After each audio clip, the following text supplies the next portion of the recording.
just starting, just make sure that you repeat your POI preferences before your speeches. Please don't speak after 7:15, and please do engage with POIs. If the ORCOM is ready also with the recording and everything, can I just check whether that is the case? Bianca, can you please confirm? Okay. In that case, I would like to call upon the Prime Minister to start off this debate. Hear, hear.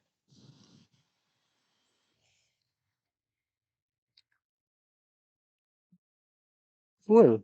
Awesome. Hi, everyone. I'm just checking if I'm audible and visible, recording, everything all good? All good. Lovely. Andreas, my partner, bro, do you mind like sharing the timer thing like one last time for this tournament? Apologies for the inconvenience. Beautiful.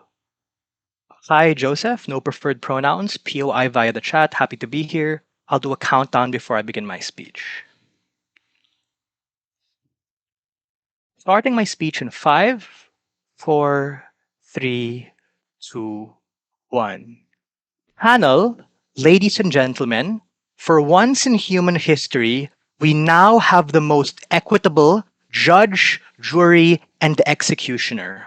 One that is essentially omnipotent, or at least to the fullest capacity of technology given the Infoslide, in relation to worldly reality.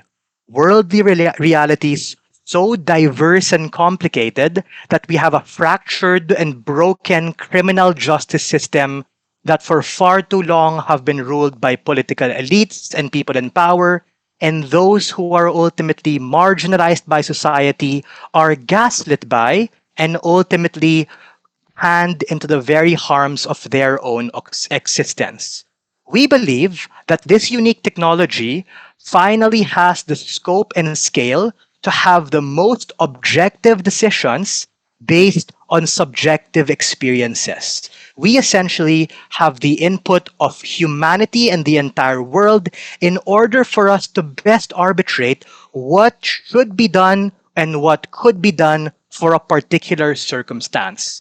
This could be as grand as being able to take out or assassinate a particular individual who has done harm to society, or even something as mild as, what am I going to do with this particular thing? Should I take that piece of bread or not? For reasons like the lottery of birth, which we do not consent to and are essentially outside our locus of control, we believe strongly determine your outcome and capacity to do things. This becomes the ultimate arbiter of justice that motivates our side of the house. A few key points of setup we think are relevant for the best possible debate. Number one, for once, we'll be able to quantify and arbitrate the complexity of human behavior, which is ultimately dependent on things like money, on status, on circumstance, things which far too long have been so complicated for humanity to be able to explain, and we can only do things in hindsight in an ivory tower, wherein someone can say, oh, if I was in that situation, I would have done this, etc., etc. The harm that we exist happens in status quo is that innocent individuals are essentially screwed over by people, in the majority, for instance, people who are of elites, but now we uniquely have the chance to be able to remove that. Secondly, what happens on our side of the house is the preservation of human nature through the perpetuation and crystallization of true choice and agency. If someone, by virtue of free will, chooses to do a particular act that goes against what the majority of society and human experience want, this now ultimately becomes a true and valid choice out of the entirety of the possibilities of what that particular individual did. And the ultimate end here is that that choice is essentially justified, and they can face the trade-off of that particular choice when they are punished accordingly. We think that in status quo, these particular individuals will be punished essentially to the severity of their particular transgression. Meaning, if they did something super duper grand in terms of like killing a political candidate or doing something insane like that, even though it's justified because society wanted to do it, then they'll be punished accordingly, or on the counterfactual, not doing so. It will be proportional. Lastly, is that this is ultimately also going to be dynamic and evolving with the context, depending on what happens to these particular people and how society evolves. Case in point, certain value sets that we have today were very, very much different than what we had in the past, and people should be punished accordingly in violation to what happens now. But before that, opening opposition, go ahead. In Hannah Arendt's book Eichmann in Jerusalem, she argues in the right position anyone could commit evil.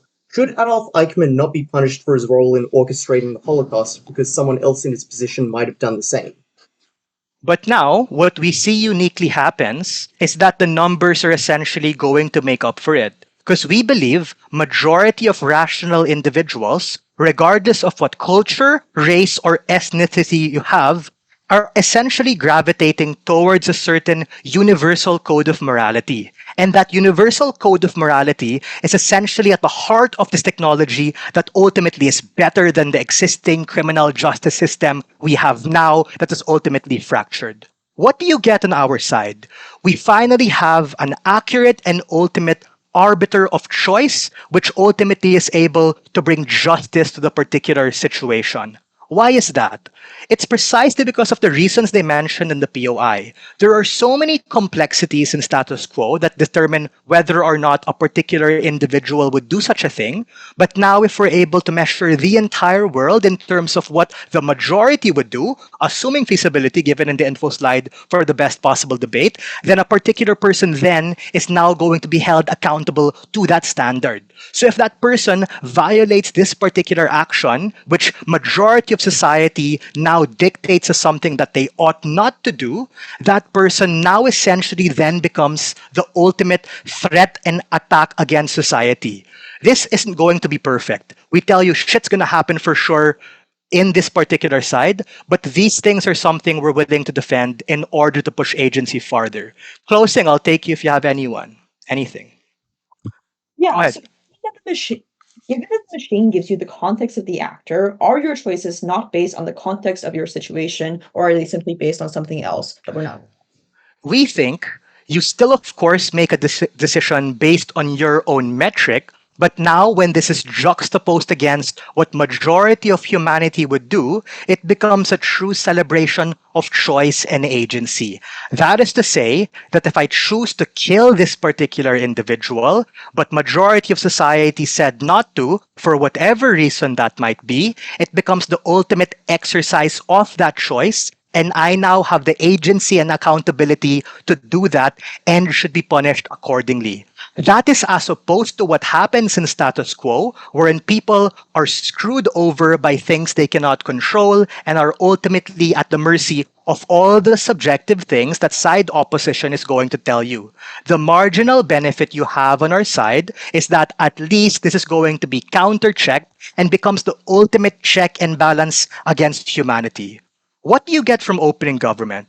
You ultimately get the best empathy and justice in terms of what really determines a human choice, and the further crystallization of that human choice when people violate or not violate human nature. We are very proud to open this debate.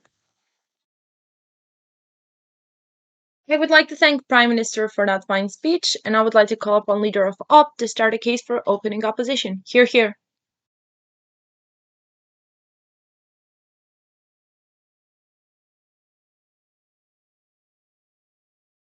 Ooh.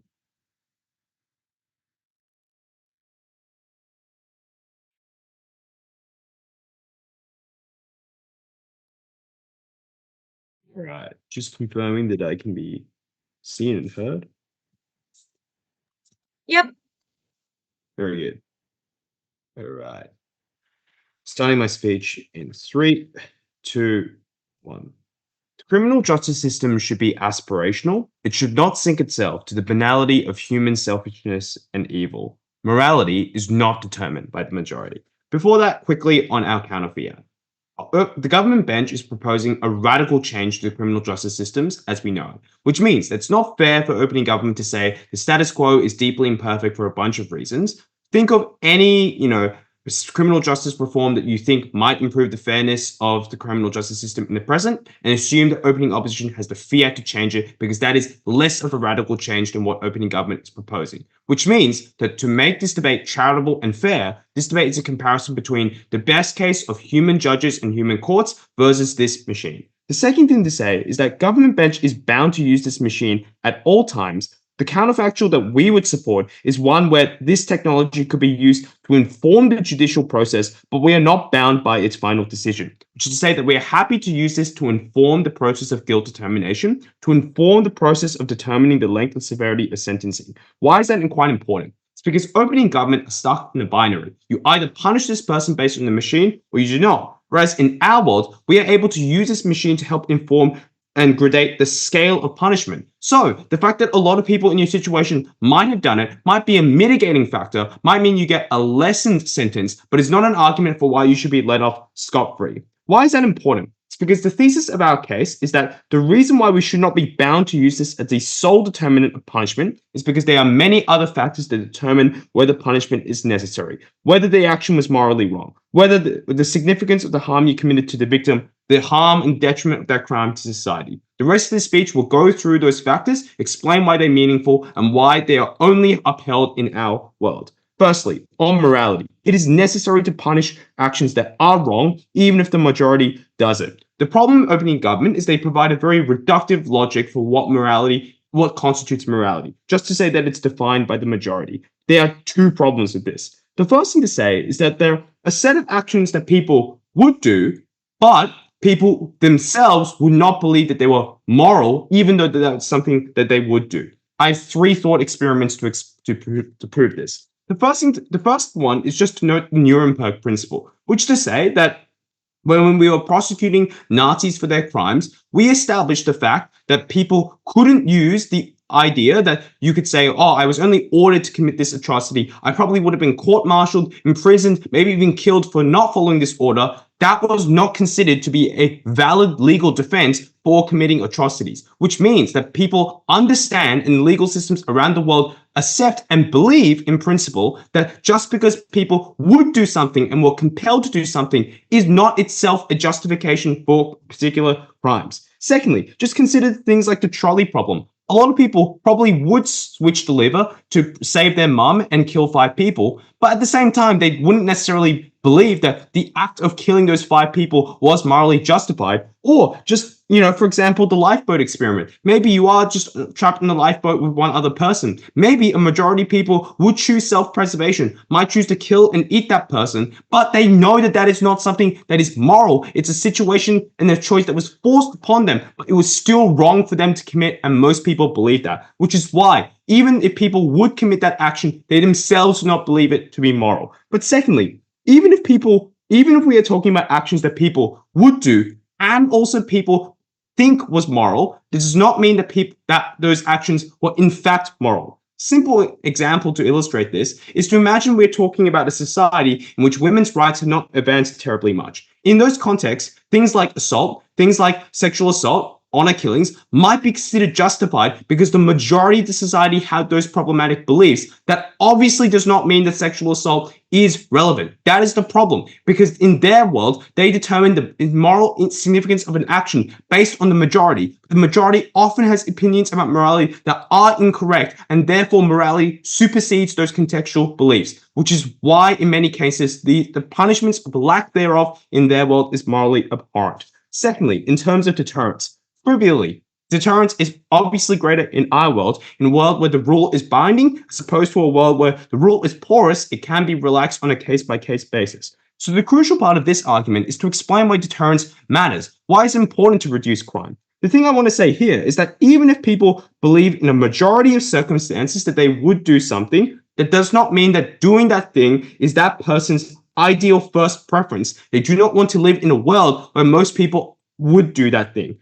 Let me use the example provided in the Infoslide, for example. Let's say most people would steal when they're poor, but the problem is people's first preference is to be rich and therefore not be stolen from. So, in a world where stealing when you're a poor person is legitimized, That means that people are more likely to steal when they're poor. They make other people poor by stealing from them, which means that more people are poor. More people then therefore steal, which makes people poorer, which leads to a prisoner's dilemma that is not an ideal choice for anybody. That's why we need binding rules to allow people to bind to something that escapes that kind of prisoner dilemma situation, to live in a world where the first preferences of people are met. Before I move on, I'm happy to say closing government. If somebody's forced to rob a store because they're held up at gunpoint, do you think that they should be charged for a crime and arrested like everyone else? Not like, to be clear, the criminal justice system in the status quo already takes extenuating circumstances. Yeah. So we are talking about instances in which those extenuating circumstances are not sufficient. In your world, it is binary. In our world, we can graduate it, which is why there is no comparative difference there. Lastly, we think that incapacitation is also something that's quite important. The government bench have assumed that punishment is purely for the sake of hurting the perpetrator, but it's often useful to protect the rest of society. For example, there might be a situation where maybe someone was radicalized by a terrorist organization. It might be pretty reasonable to consider why they necessarily did it. They were brainwashed. That doesn't mean that that person still isn't a danger to society. That doesn't mean that this person is safe to walk the streets, is safe to go and engage with the rest of civic society. We need punishment to act as an incapacitation mechanism to protect the rest of society, which again is another factor this opposition does not consider, because they just consider whether a person in that particular circumstance would act in that action. They do not consider the ramifications of those other actions and their effect on the rest of society, which is why that system fails again. Morality is not determined by the majority. There are many factors that this team does not neglect as integral important elements of justice. For those reasons, we're proud to oppose. I would like to thank Leader of Op for that fine speech, and I would like to call upon Deputy Prime Minister to continue with the case for opening government. Here. Hi, Andre speaking DPM pronouns. See him, I'll take POIs via chat. I'll ask for run around the 5-minute mark. Please don't touch her. Starting my speech in 3, 2, 1. I'll be integrating my responses into my constructives. First, why is this justified based on the existing principles we believe in with the criminal justice system? Why does the majority or the behavior of the majority matter? One word, agency. We see time and time again that the criminal justice system allows for extenuating circumstances like abuse, for example, or mental illness or self-defense, because it recognizes in certain situations, people have no choice but to do what they did. This is because that the entirety of the criminal justice system and the foundation of our society is based on agency. That your determination, the determination of whether your actions are good or bad, is based on whether or not you had the capability to freely choose so. An act of evil done freely is worth punishing. An act of evil done in slavery isn't. If a cat is born to kill a bird, and it does, should it be tried for murder? I think the obvious answer is obviously no. And that's because people, or these individuals, these animals, have no other choice but to do what they did. And this is what this machine establishes for us. It shows us with the baseline standard of human behavior that any other person within this situation would have had no other option but to do what they did. And so in the cases where these people do deviate from the baseline standard, then we know for sure that they did have agency to act within the situation and they chose the evil decision. And I think in that case, that is where we're able to decide whether someone is truly guilty. But before we move on, I think we also need to make some clear clarifications on what opening opposition is talking about within the motion. Because they tell us that, other people have moral beliefs, so maybe they act differently within the situation. Note, this machine uses the exact context of the situation. So using a majority of the population, it puts them in the exact same position, with exact same upbringing, with exact same mentality, situation, and political beliefs that that individual was in that situation. Basically, if you were to summarize it statistically, it's just saying majority of humans in this exact position would act this way. And I think this is something that just necessarily kills that point from them. But then second, on the fact that morals should be upheld even if people aren't able to. So we tell you that yes, the criminal justice system should aim for ideals. But if those ideals are impossible to achieve, then this criminal justice system becomes an unrealistic standard that punishes everyone arbitrarily. Because our morals are based on human experience. We say that it's bad to kill people because it hurts the majority of people, and we see that it's bad. We think that stealing is bad in the majority of instances because it creates harm towards other people, the human experience. But in the case where you could literally die if you don't get bread, then we think those are extenuating circumstances because that's what any human would do within that situation. And I think what this machine does necessarily is it objectifies and it crystallizes our morality. It shows us within a situation with all the morals considered whether or not someone made the correct decision within a situation. But ultimately, we also have to talk about like this point coming from opening up. They tell us, oh, it is still necessary to punish individuals. And I think protecting the public from individuals is something that we're able to achieve on our end because putting someone in a mental asylum isn't necessarily punishment if A, there's no other option but to do so to save the public, or B, if this is actually better for them as well insofar as like they don't like have the blood of other people on their hands, because punishment is an additional mechanism of the criminal justice system to actively make individuals who commit crimes, who are incarcerated of committing crimes, to suffer. We think on our end we only do what is necessary to preserve societal cohesion but nothing beyond that if it shows that these individuals aren't truly evil or did not have any choice or agency within their decision. And I think this mechanism alone kills the entirety of opposition's case thus far because they argue that certain things are just simply wrong and therefore we should incarcerate it. But if any individual put in the position of a soldier following orders would do and make the same decisions that they did, why must we blame the soldier for making that decision? Because it was never truly their decision if everyone else would have done the same. And this brings me to my extension that making or ensuring that we only incarcerate or we only convict individuals that have shown themselves to deviate from the standard means that necessarily it pushes for reform of the criminal justice system. Because if we know for certain that individuals that are ordered, for example, to commit crimes on behalf of a general will do this in any situation, then it shows us that the laws in the criminal justice system to begin with are unfair and shouldn't be followed. It should be reformed. And this is a very, very important extension because then it becomes not about punishing the individual, because then the criminal justice system makes no sense if it's punishing individuals for doing things that they couldn't avoid in the first place and doesn't deter them, but rather reforming the system as a whole to be able to address the systemic problems and issues that push people to make these decisions. But before I move on, I'll take a POI from closing. Yeah, as I understand it, your model implies that each simulation uses both the context of the criminal while also maintaining the morality and personality of the individual being simulated. Why then this does not introduce bias against, for example, minorities because it keeps the morality and personality of the individual being simulated? No, you misunderstand. We tell you that they exactly fit the behavior of this individual within the situation. Think of it like probability, because the wording of the motion is just there to establish this. Think of it as probability, that with the majority of cases of individuals within the exact same situation, that there is a likelihood that they commit a certain crime, they commit a certain action, with probably like 99% accuracy as to how they would act in the majority of instances. And I think this is necessarily how we ensure that this is extremely fair, regardless of whether or not they're from a minority or from a different background. So I think that point is just like killed already coming from Ochi. So we think at this point, we are the first team to very, very clearly explain the principles of the criminal justice system and why this is necessarily applicable and why our morality is based on human experience and why the criminal justice system must follow that standard. Because arbitrary punishment is not justice. It is just self-flagellation. And I think for the closing half to be able to engage with this, they'll probably have to rely on our analysis. So we think we preemptively take over the closing to begin with.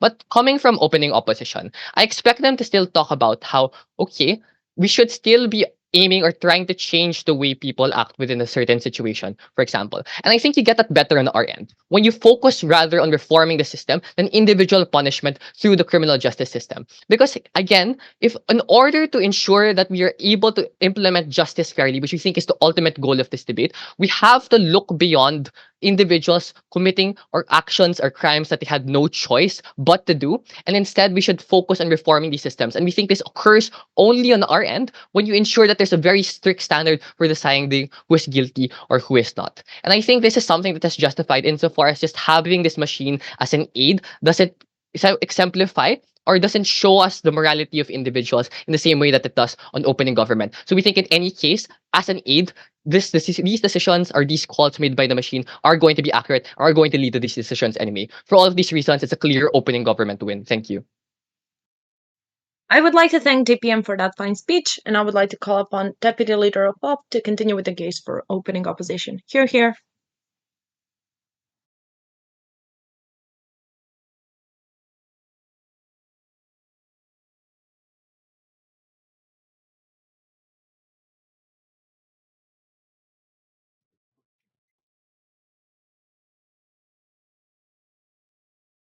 At the end of opening government, I think they certainly identify that the amount of agency someone has when they commit a crime is probably a relevant factor in whether or not they should be held guilty and how much they should be punished. And they probably do prove that whether other people would act the same way that they did in that situation is a relevant factor that should be considered when we think about whether and how to punish someone. But what they never do is demonstrate why it's the only morally salient factors that should be considered in punishment. And the problem with that is that Brendan identifies 5 other morally salient factors that should be considered in punishment and goes through each of them, and they never respond to why those factors are not relevant. And so, all that opening government has proved is that we should consider these things, and luckily we would. Brendan explains to you that on our side, we would be more than free to make use of the simulation, to enter it into evidence within trials, and to consider the import that it has on the culpability of the individual, on the appropriate sentence that might be meted out in each individual case. So to the extent that the utility of this machine is that it provides us with information and context that we otherwise would not have, that is fully incorporated into the justice system on opening opposition, and those benefits are fully claimed. The question is, should we always be bound to make decisions solely on the basis of what the majority would do in those circumstances? And the answer to that is a clear no. Here are 5 reasons why not. The first reason that we identify on side opening opposition is that of public safety. It is possible that someone is not culpable for doing anything wrong, that they had no alternate choice but to do something else, and yet it would be appropriate to punish them for the benefit of everyone else. We point out that contextually others might act similarly, but if you're a threat to the public has a right to address that threat. We give you numerous examples. Maybe someone was indoctrinated by a terrorist group and therefore committed murders or a terrorist attack as a result, and anyone else in the same position would do the same because of that indoctrination. Nonetheless, they're a threat to the public and should be locked up. Maybe someone was tortured and wants revenge, and anyone else who had gone through that experience would feel quite similarly. Or maybe someone was wronged by society in such a grievous way that they feel like they are entitled to some form of revenge, and others in a similar circumstance would agree. In all those instances, it would be legitimate to lock those people up, because you should weigh the rights of the majority of people in the public, most of whom are likely to be innocent in this circumstance, far higher than you weigh the rights of that individual. And opening government concedes this when they say, for example, it would be okay to lock someone up who is, say, insane and therefore committing crimes, because it would be in the interests of both society and that person. But notably, the gamut of examples we point to aren't just examples where a person is insane and being detained in insane asylum.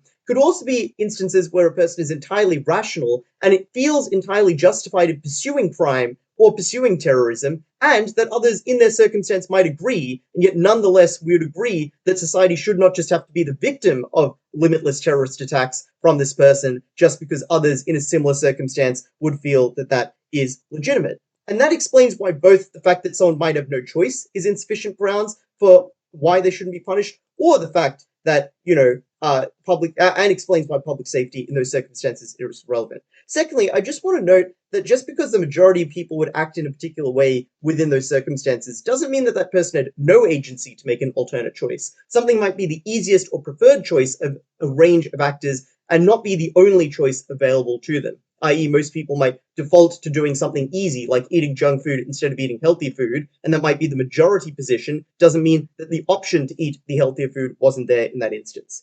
The second grounds we give you is just that sometimes acts are morally wrong, and everyone might agree that they are morally wrong, but still, in a particular situation, violates that code of morality. In which case, our contention is that you should defer to the considered preference of people to want to criminalize this particular act, not to the moment of weakness in which the person might commit that particular act.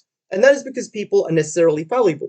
For example, it might be true that if your loved one was kidnapped and you were told you had to kill someone else in order to save their life, the average person would do so. And it might still be true that you should be punished for doing that because you've prioritized the life of a stranger over, you've prioritized the life of a loved one over the life of a stranger, which is something you do not have a right to do. It would be right to punish the person, even if it's totally understandable why they did it, because we would agree that they still did something that is wrong.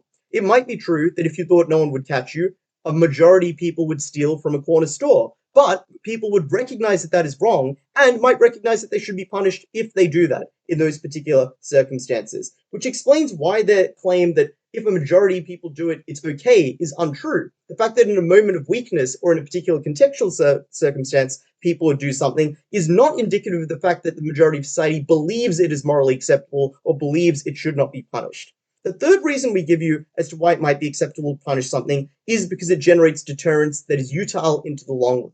Before that, closing government. Is an insane asylum meant to punish people who have clinical illness? I think it might not be designed to punish them, but it's also not clear that prison is designed to punish people. In many instances, the reason behind both is that we want to incapacitate someone or we want to rehabilitate someone. The context of punishment is that we'd impose some form of action on a person that they would not want as a consequence of the wrong that they have committed.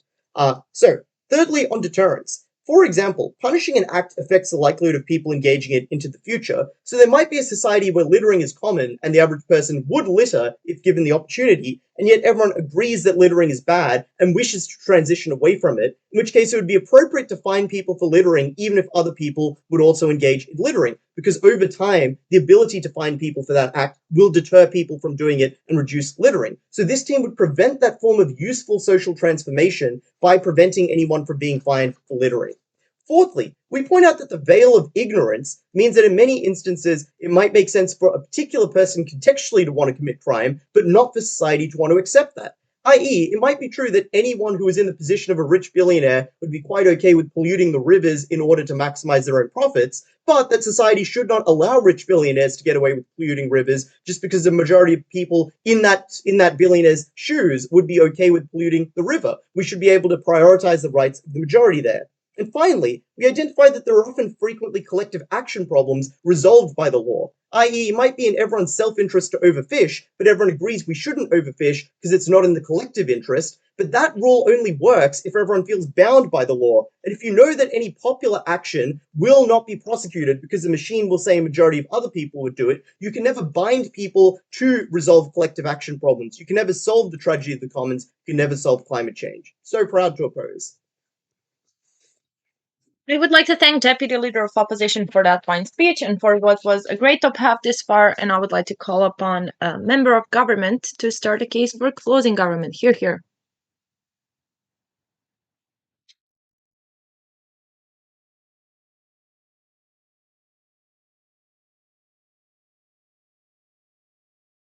Sorry, I think my partner's internet cut out. Is there any chance we could wait 2 seconds for their internet to be restored? Yep. It's all good. It's all good. Yeah, feel free to start your speech. Oh, okay.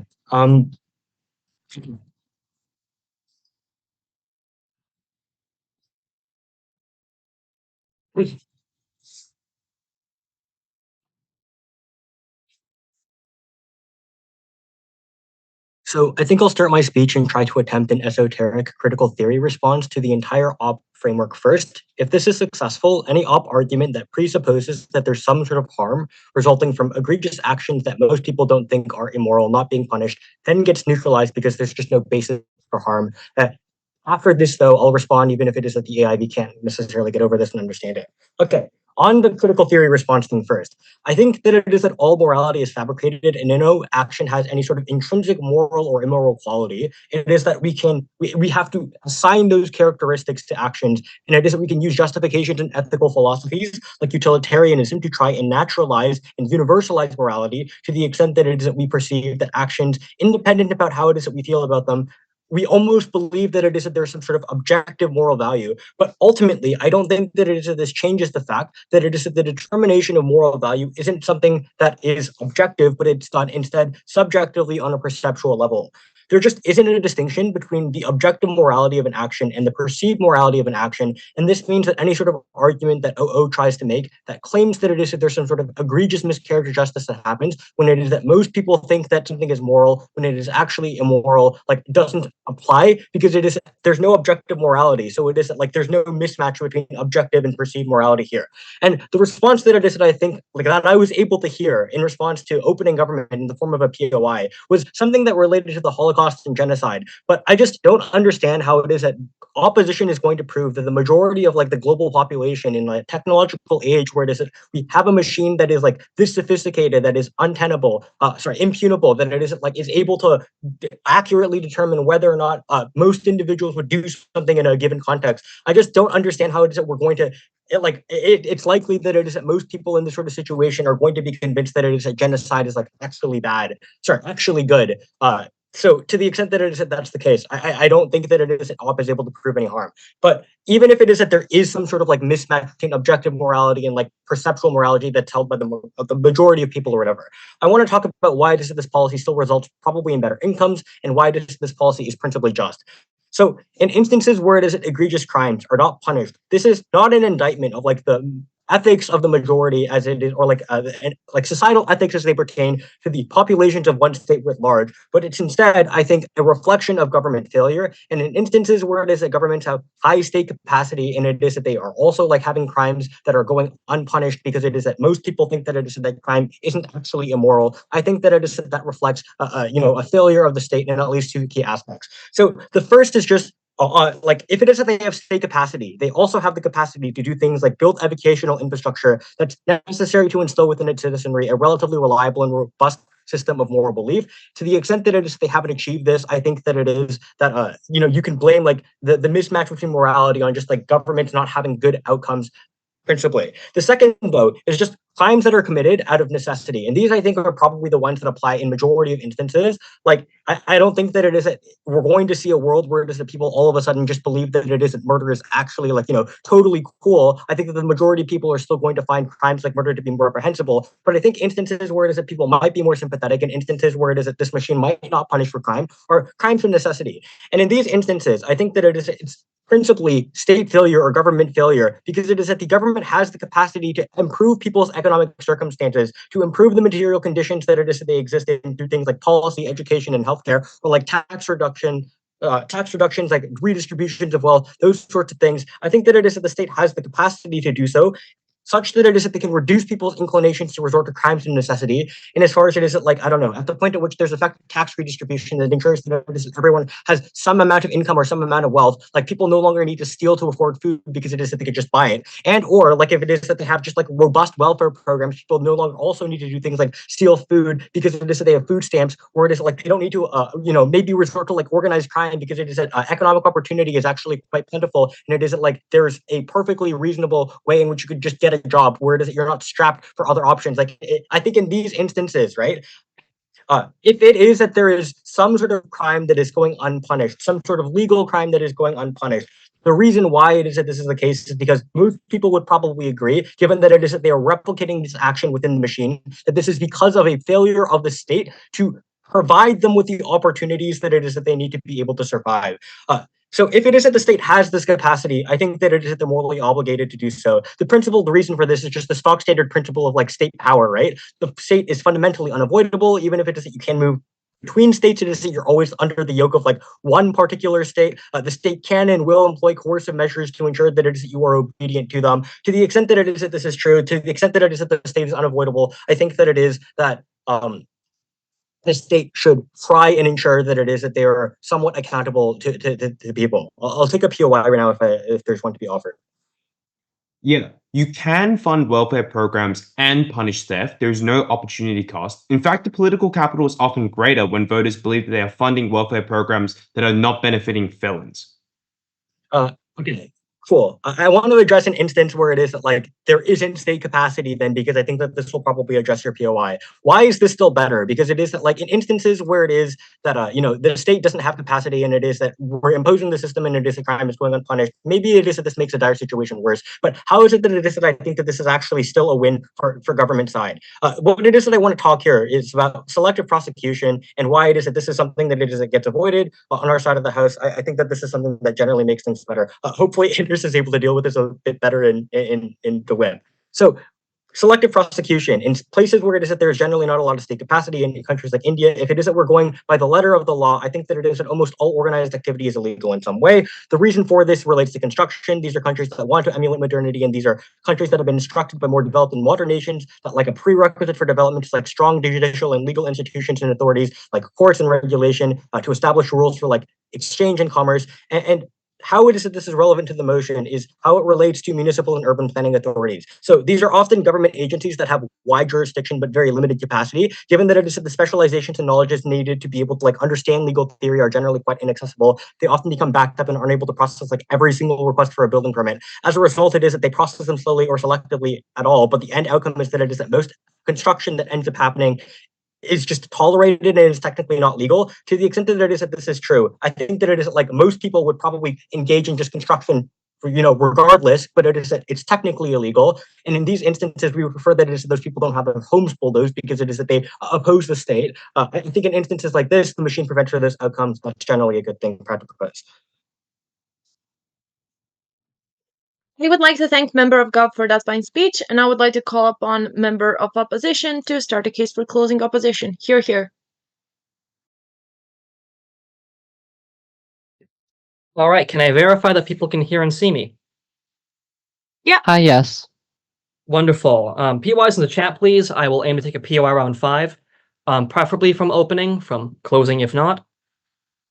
Give me 1 second to get the chat open.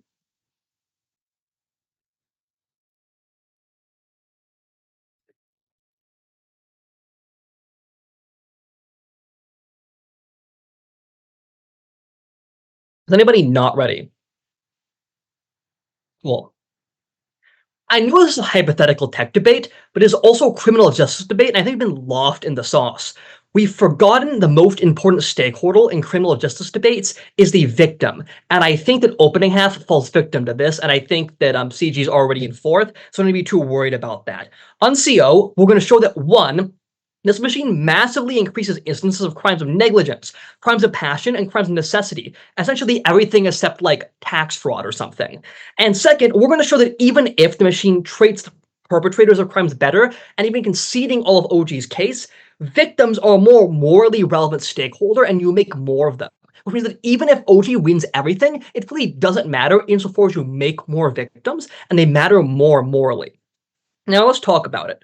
Punishment deters future crimes. That's why we have punishment in the criminal justice system in the first place.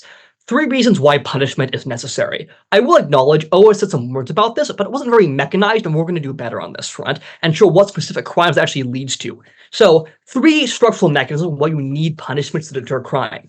Number 1, people have selfish cognitive biases. People aren't evil, but they care about society in an abstract sense. They care about their family, themselves, and their friends. And as a consequence, they underestimate harms that are either dispersed or indirect or don't impact people near them. This is why, for example, the fact that most people don't really care that when you build a coal plant, it probably kills about 200 people a year with the fumes that disperse in the gas, because that harm is abstract. This means that people are often willing to do things that are obviously bad for society as a short-term reward. For example, when you drunk drive, it's pretty likely you will literally kill someone when you crash. I mean, multiple people, you've hit pedestrians, but your friends are all saying, oh, bro, drive, so you do it because of a short-term reward. Punishments are good, so they internalize those harms, because now when you harm others, you're harmed too, which resolves this cognitive bias, because now you're forced to care. Second, people are overconfident and arrogant. They think they're special, things will work out for them. So most people, things have worked out for most of their life. It's hard to imagine they would ever stop working.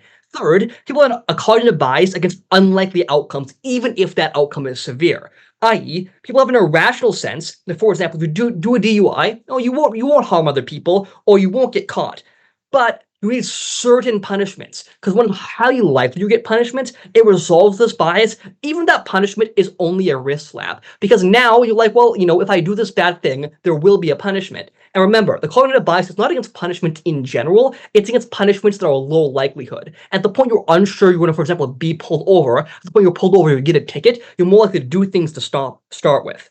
Now, the problem is, the existence of this machine makes deterrence fully dysfunctional for 4 reasons. First, you assume others will do whatever you do. Why is this? First, you have an epistemic access to yourself. You only understand what it's like to be you, so you're going to assume that other people think like you. At the point you decide to do something, you're going to think it seems reasonable to other people. But second, your only basis for what other people like are your friends and family. The problem is you selected these people to be like you. That's why they're friends, and you'll like your family because you're raised by them. This means that you just have an inaccurate view of what society as a whole wants, that's warped by people who think like you already, which means that you're going to think that everyone thinks like you, even when it's not true. This means you're likely to assume to be let off by the machine, even if you're caught. You have a strong cognitive bias saying, everyone would agree this is reasonable, otherwise I wouldn't have done it. I think I'm reasonable. And I really want to note here, OG's model seems to suggest that the machine will always do this, because what my whip asked from the POI was, well, do you maintain your consciousness when you go in? And OG said no, you get only that context. So presumably, if you only have the context of the same person in the crime, you do the exact same thing. So I feel like the logical implication is it always lets you off.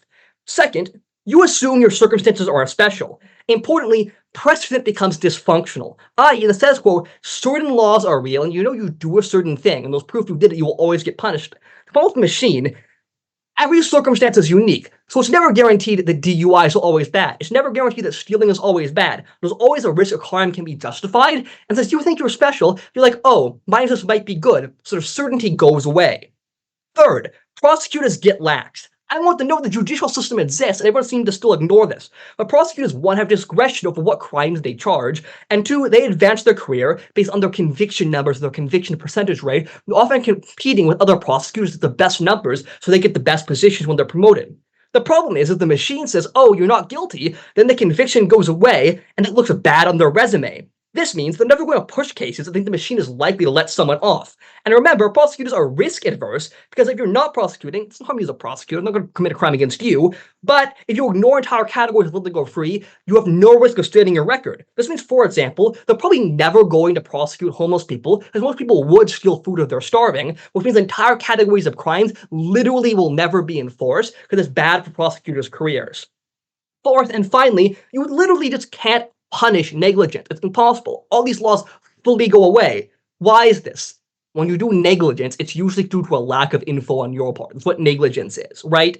But if you do a crime due to the lack of info, you put it in the simulation, they also lack the info, then they're not going to do it, so there's never any punishment in the first place, which leads to a situation where you literally can never try negligence, which is pretty important. I'll take opening. If these punishments exist and the machine says you commit those crimes anyway, then the problem is the CJS. In the world with the machine, it calls for changes to the legal system anyway to account for this we already preempt. What?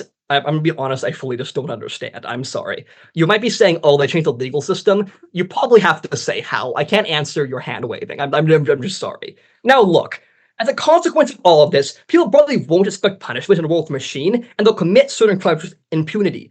This results in more victims. This results in more driving under the influence. This results in more negligence. And the problem is, the reason these are crimes is that these hurt people. People die, people lose limbs, people are hurt, people suffer emotional damage. Victims are the most relevant impact for 3 reasons. 1, insofar as we're worried about how perpetrators are treated, if they never commit a crime, it sidesteps this entirely, so we should just deter them, because who cares how they're treated if they don't go into the legal system? So let's deter them in the first place. Second, all perpetrators have violated the rights of victims. You agree to follow laws by living in society, especially democracy, and by ceding your rights to the state. This is the right to defense. The victim has ceded the right to self-defense and left it up to the state, and you as a perpetrator have violated that. If the state now does not fulfill their end of the bargain and defend you as the victim, they've let down in their agreement, which is bad, and they can't do this. Otherwise, we live in a society where we tacitly say breaking rights is okay, and the state doesn't have to defend you, even though it is a monopoly on violence.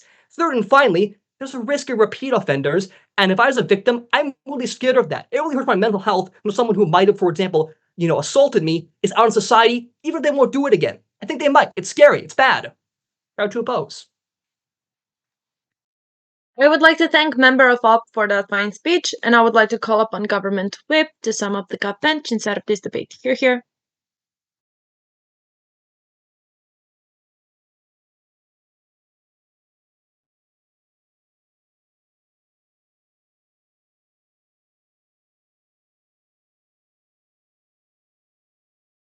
Opening government talks to you a lot about agency, and they say they have to maximize agency. But the problem with their case is that they never fully explain to you what the grave moral wrong is when you jail somebody who isn't responsible for their crime, right? Note that this is critical to do things that outweigh all of the odd material and deterrence. We'll explain to you, we already did explain to you what the grave moral wrong is, and this is going to be sufficient for us to take the round because it explains how we're able to beat all of the odd material that open government is vulnerable to.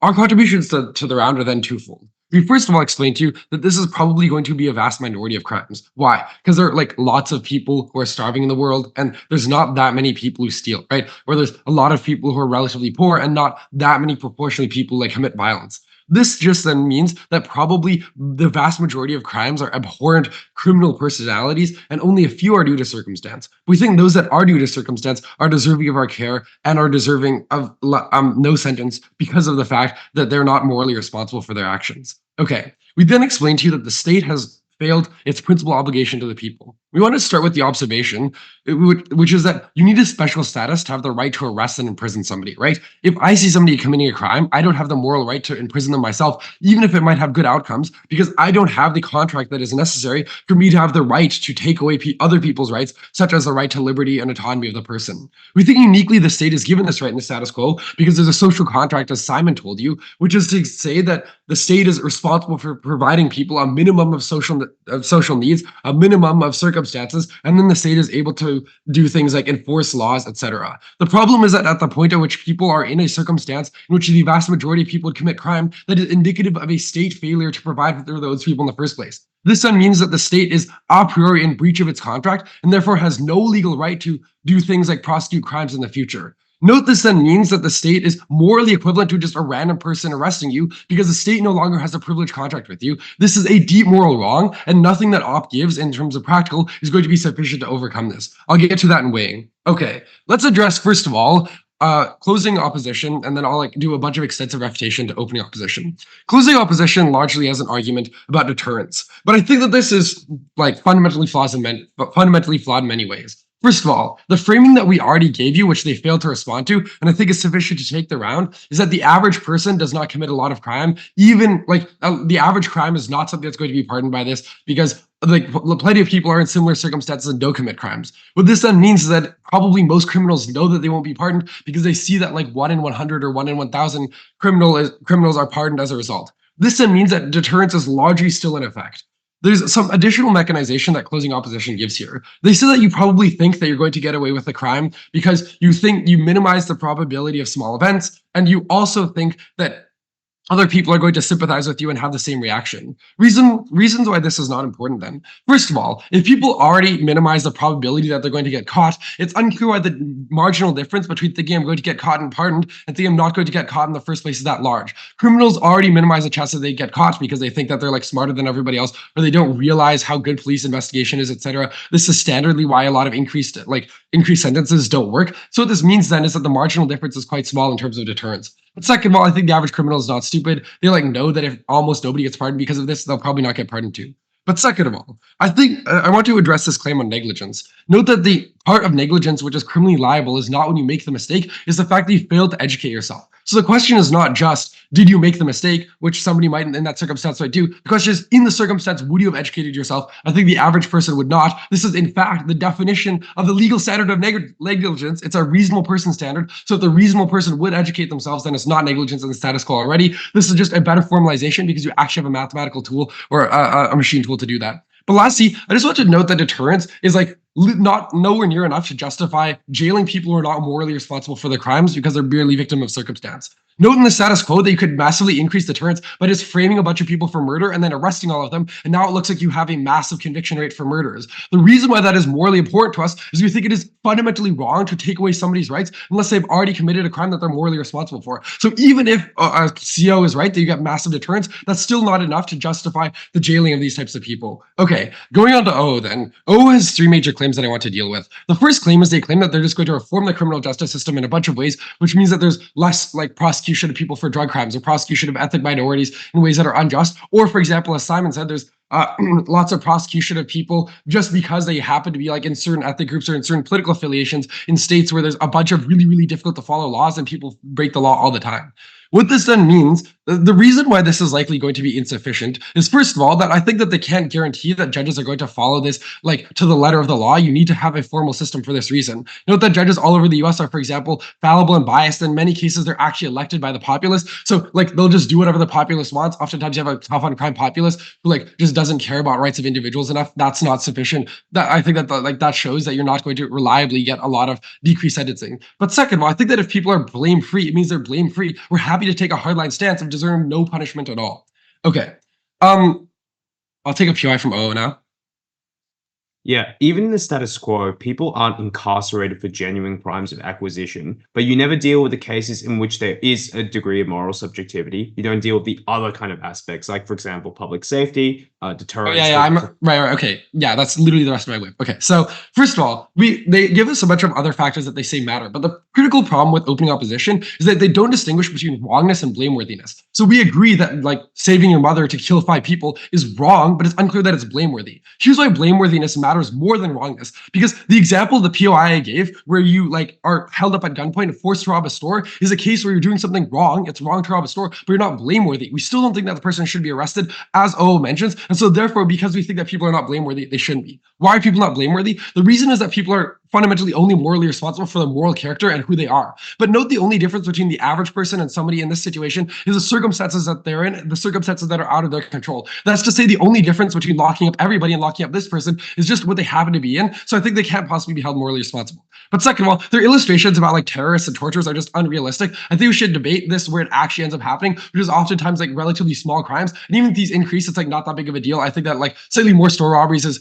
okay compared to unjustly incarcerating people. Lastly, on incapacitation, I want to note that one, there's probably going to be fairly successful with rehabilitation without punishment. If they have average psychology and they're not insane, I think that they're probably relatively similar. But second of all, their admission about how insane asylums are not in fact punishment is massive, because the motion is about punishing people, not just keeping them away from society, and so they don't fulfill their burden at all. Okay, lastly on the way up, even if CO and O are right, they have like massive increases in theft, I think that's okay, because jailing innocents is fundamentally wrong. There's a reason why we don't jail every suspected thief. We have a high burden of proof. That's because we recognize that people have rights. We can't take them away with no reason. I would like to thank Government Whip for that fine speech, and I would like to call upon Opposition Whip to continue with the case for closing opposition. Here. I'll take POIs in the chat.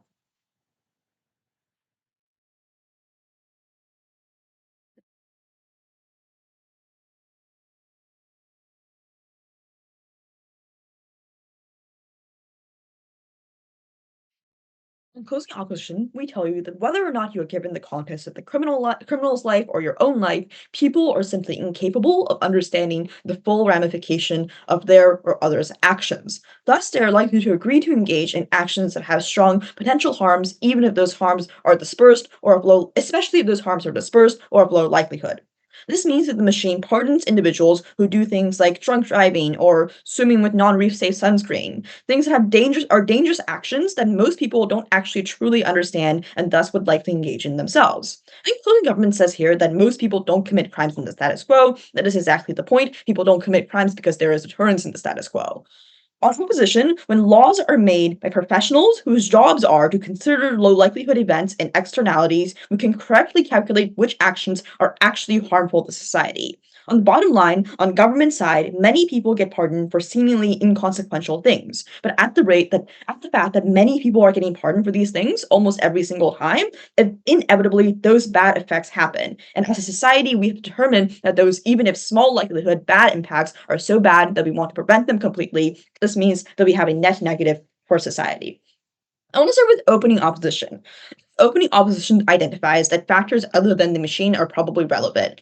The problem with opening opposition's case is they don't identify how much of a differential there is between what the machine might say and what the law already says. This means that the vast majority of people form their moral basis based off of the law and what they are socialized to believe in, largely because of things their teachers teach them about following the law.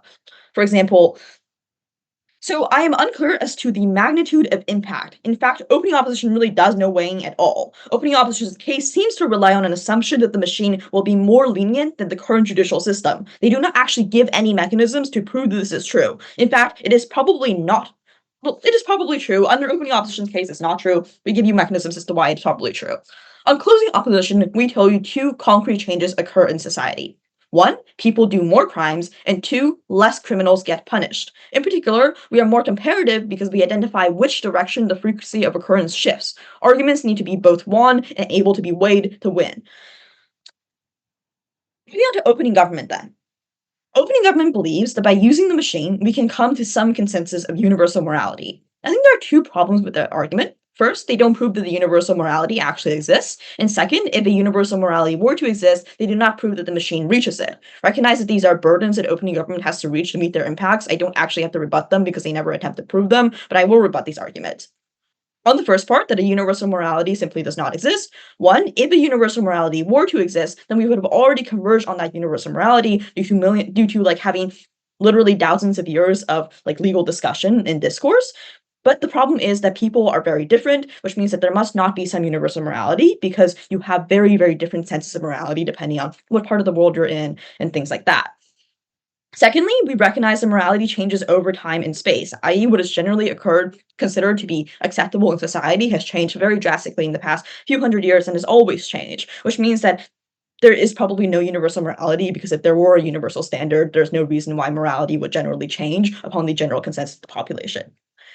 Secondly, even if we give that a universal morality exists, the machine simply doesn't access it because the machine doesn't directly access that universal morality. It uses context because it gives the person who they are simulating context. Thus, it adds that same muddying factor that assumably prevents us from accessing the universal morality without the machine. If it is true we cannot access it without the machine, then we must not also be able to access it with the machine because we still have that human context that exists. But I actually think there are higher level problems with opening government. 1, if only the criminal's context is used as per their answer to my POI, then the result will simply be to always take the action every time because the criminal took that action. So opening government doesn't actually just pardon individuals without agency, it simply pardons everyone. We think that bites into our case. Secondly, even if the machine can access an objective morality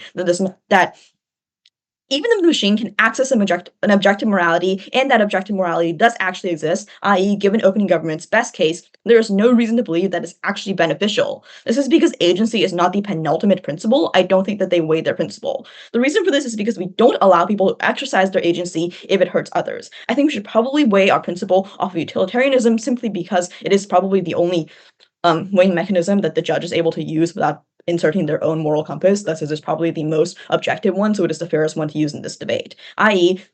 the things that are best for society as a whole that increase people's quality of life the most is probably the things that are best. This means that even if you want to do something, you shouldn't be allowed to do it if that hurts a large number of people. Let's weigh this argument. In general, assume that opening government has their impact, that people without agency are only punished on opposition, i.e. opening government simply doesn't punish people who don't have agency. The problem is that we give you that this also increases other crimes that have nothing to do with agency. And secondly, this necessarily means that it lets other criminals free who probably had full agency in these cases. This is much more important because there are much more of these people, i.e. it is pretty rare that someone gets kidnapped and gets forced to do some sort of crime. People tend to just do crimes off of their own agency, which means that to the extent that these ones are increased, they are more likely, which makes their impact significantly more relevant to the average individual who is likely to actually encounter these crimes. I'll take a POI, OG. Universal morality does exist to some extent. The question is figuring out when it is applicable. Also, we talk about the probability of them opting in, not necessarily that it is always correct. I don't think that you are able to assert the fact that universal morality exists. I give you a couple reasons as to why it probably doesn't, but it is too late for you to give any mechanisms as to why it does. This is not something that's just generally accepted as fact. Universal morality most likely in reality doesn't actually exist.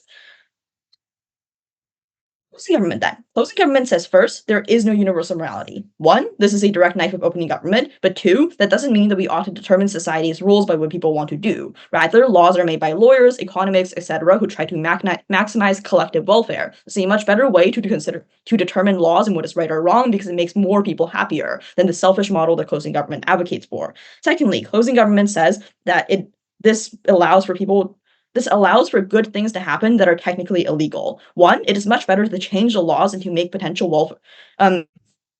It is much better to change the laws that are preventing you from doing good things in the first place than to ask people to risk going to prison every single time they want to do something good. For example, the welfare providers they talk about in their speech, every time they provide welfare, they're risking going to jail in case the machine doesn't spit out the right result. This means that less good things happen on their side. If you simply change the law, this will be better. The machine is a band-aid solution that prevents fixing the root problem people get complacent. On the state power principle, the state has a burden to protect everyone, which means that you probably want to utilize utilitarianism here. People should not have the agency to harm others even if they want to.